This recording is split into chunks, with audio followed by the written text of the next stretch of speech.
Olá, turma, tudo bem? Professora Cleide. Hoje nós vamos falar um pouquinho sobre o mundo interligado.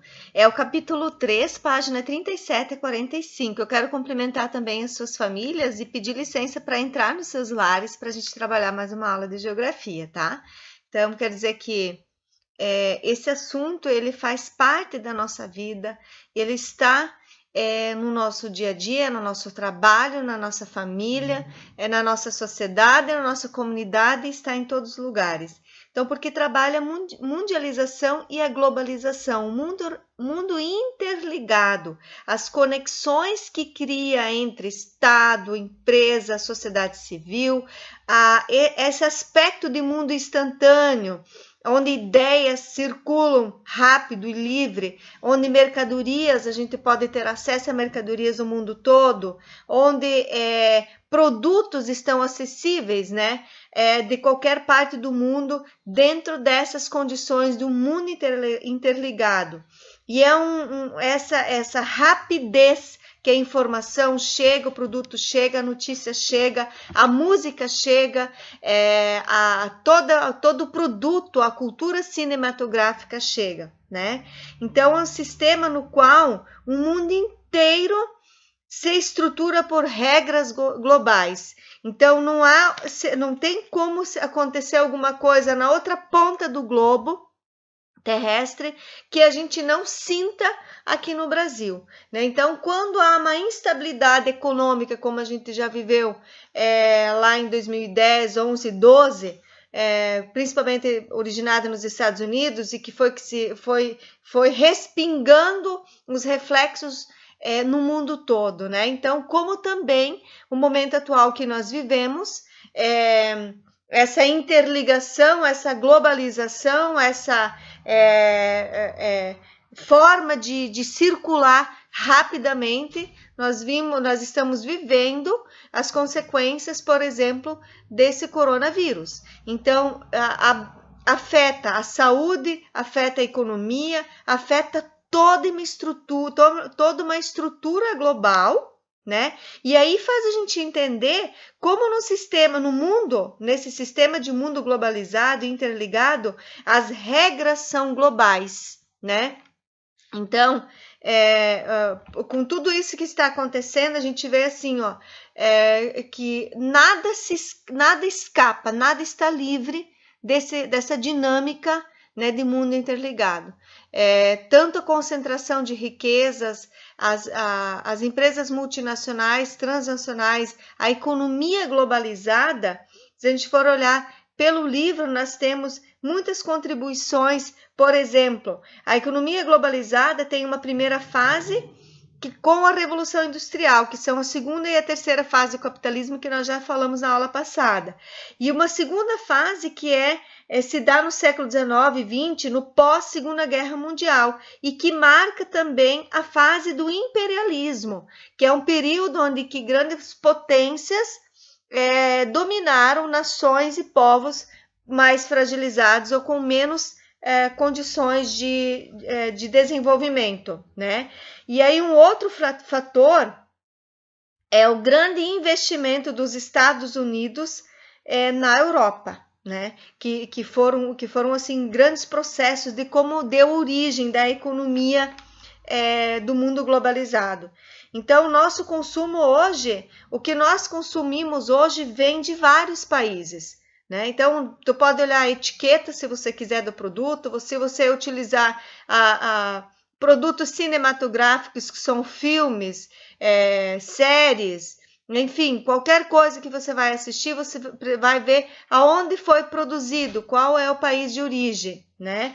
Então, nós temos essa questão do mundo interligado ocorre, é um problema em que quando em algum lugar do mundo surge alguma fragilidade, alguma dificuldade, todos os países conectados ou de forma direta ou indiretamente são abalados, né?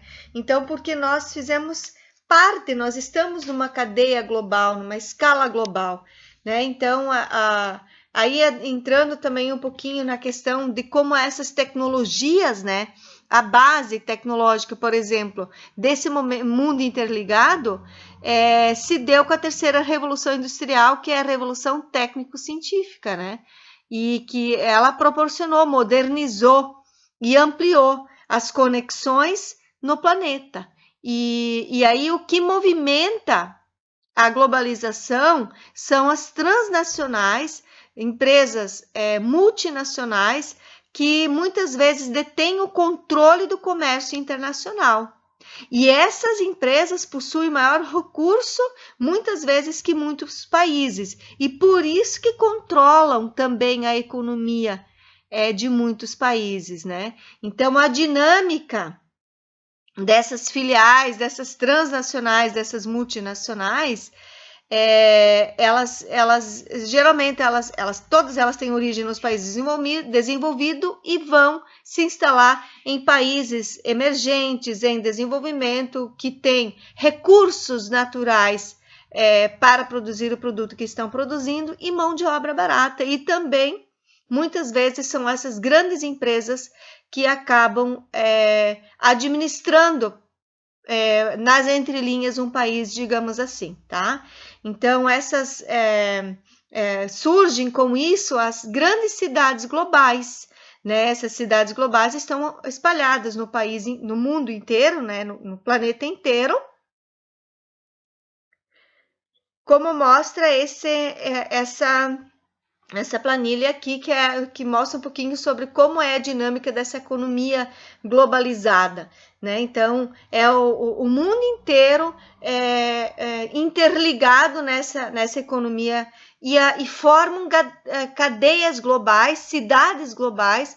A exemplo, uma cidade global no Brasil é São Paulo, que se conecta a várias cidades globais do mundo, que são polos de tecnologia, polos de produção de ponta, né?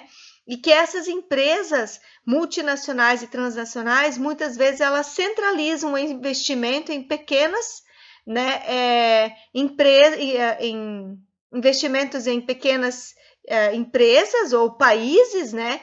E a maior parte da fatia, ou seja, o lucro grande, a fatia maior dessas empresas ou desse serviço, dessa produção, dessa fábrica, volta para suas matrizes, que é no país de origem, né?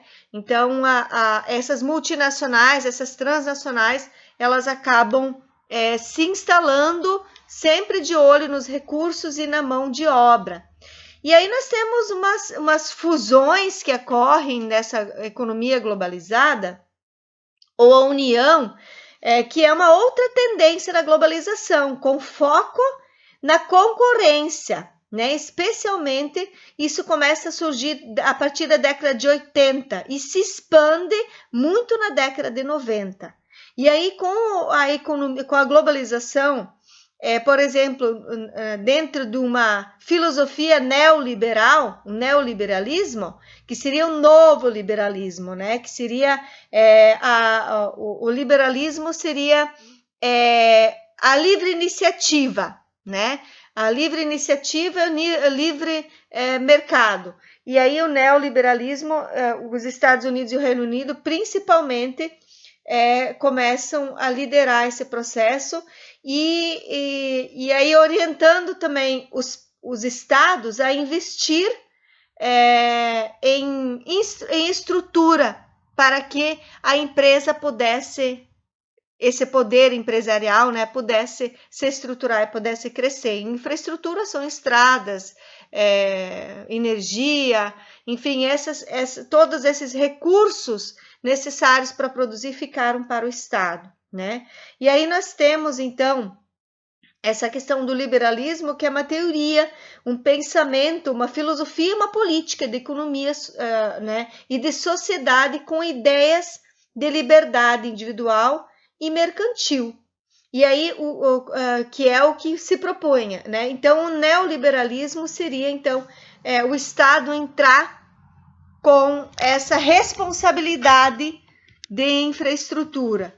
E aí nós temos também uma concentração, digamos assim, de riqueza, se a gente for analisar desigual no mundo, né? A concentração de riqueza é desigual no mundo, e aí nós temos um crescimento muito grande da China e da Índia no final do século XIX, início do século, no final do século XX, início do século XXI, e aí também por orientação dessas potências mundiais, dessas estatais, dessas transnacionais e dessas multinacionais que acabam incentivando os estados a investirem em estrutura social, econômica, na questão da educação, na saúde, nas estradas, né? Toda essa infraestrutura que é necessária para que a economia se desenvolva, né? Aí tem um outro aspecto que vai falar sobre a globalização financeira, que é bem interessante nos países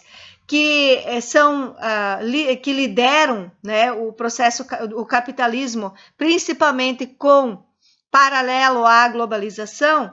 Eles criam os chamados investimentos estrangeiros direto, que seria um fundo que esses países possuem ou criam para socorrer países nos quais eles possuem filiais transnacionais ou multinacionais, né? Então, ali também sempre ocorre um pouco de um caminho de duas vias, né? Tu recebe, mas precisa me dar também um retorno. Então, também existe uma negociação aí.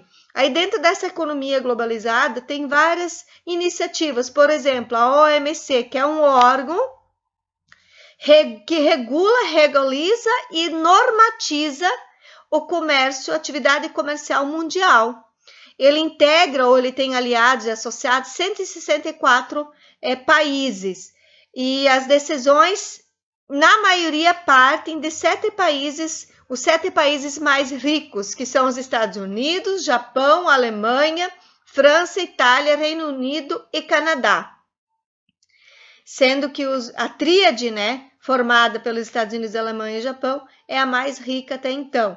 No entanto, agora no século XXI, entra no cenário a China e a Rússia, tá? Então, provavelmente, na geografia futura, nós vamos ter uma alteração nessa constituição aqui do OMC, e principalmente quem pensa a economia mundial, possivelmente nós já está acontecendo que China e Rússia já estejam ditando regras, né? E aí o mundo todo acabe seguindo essas regras e essas, digamos, normatizações ou essa liderança em si, né? Então, nós temos os movimentos que surgem paralelos a essa economia globalizada, que seriam os movimentos contra a globalização neoliberal, tá?